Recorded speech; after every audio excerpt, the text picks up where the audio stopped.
background on this whole project in a nutshell? About 30 years ago, I tried to acquire all the land adjacent to the museum. I had this ambition to do 7 bronze figures, recreating the famous picture of 32 Squadron on the spot. That looks highly unlikely to happen. So for the last 20 years, we've had the hurricanes outside on the grass as our centrepiece at the KBoBM Museum at Hawkinge. And every time I walk past, I can visualise the 7 airmen there. Knowing a rough idea how much it would cost, I always thought it was a dream too far. Last year, I had a serious accident, nearly killed myself, and I thought it was actually about time I finished a few of the jobs that was in the back of my mind, and this was one of the paramount jobs. So I spoke to my fellow trustees. Luckily we have a good friendship with Jane Christen from the Amy Johnson Society, and she told me about Stephen. We went to have some quotes. Stephen was not only probably the best figure work that I've seen, but also came within our budget that we thought was achievable to raise. So we met Stephen, met the team, very confident they could create what we wanted to. We started speaking to the families. We're still trying to find the family of Rupert Smythe, but we've got the other 6 families on board. Hence why they're coming along to actually see the work in person, have their own input with the statues. We've started a Just Giving page, so if anybody watching this would like to help us achieve this, it's the Kent Battle of Britain Museum. Just Google that or search on Just Giving. You can donate to the project. We are trying to raise £150,000. We're very lucky to have raised nearly £45,000 already for the project. But it's just nice that we hope the museum will be surviving 1,000 years' time.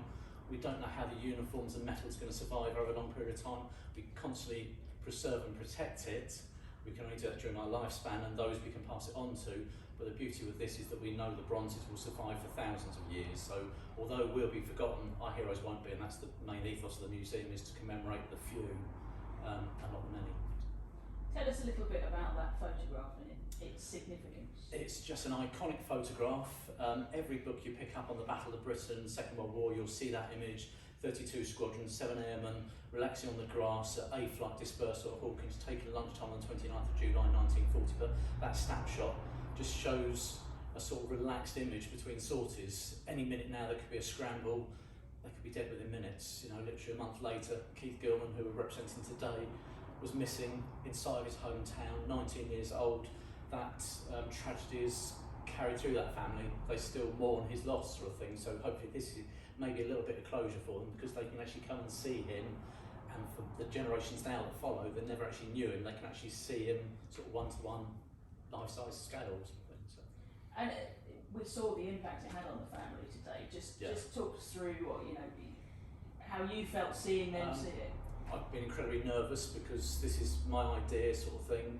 Luckily people believe in me running the museum and my dreams and my aspirations, but it's very nerve-wracking bringing them along to actually share it, and hoping and believing they'd be impressed and love it, and of course they did. So it's just elation that they approved of it. Quite emotional for me, because it's just, I feel so connected to it, and it was just an amazing day, an amazing privilege to share that moment with them, as we will with hopefully another at least 5 families. We hope if we can find Rupert Smythe's family, we can do it with all the families.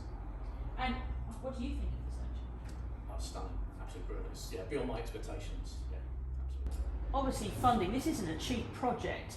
How on earth is it being funded? Are you being lottery funded? Are you? No. In the museum's 56 years of existence, we've had £100 from Parish Council. Everything's been self-funded by Michael Llewellyn MBE, the founder, myself, and made up by entrance fees and donations. The museum and myself is underwriting this project. It's going to cost £150,000, but we're confident, because this is such an appealing memorial, and it's a memorial that people can touch, they can walk around, that we hope that people will be generous and kind to us and donate to the Just Giving page. It's the Kent Battle of Britain Museum Just Giving page. We've only recently launched the Just Giving page, but money we've raised elsewhere, we're at about £44,700 already. So hopefully people watching this may feel they'd like to sponsor this. A lot of good charities, hopefully they'll see this as one of them and be kind and generous and donate some money towards it. Every £5 that anybody thinks of, it adds up, and it means this is achievable and it will happen. And subject to COVID, we hope to unveil 29th of July next year.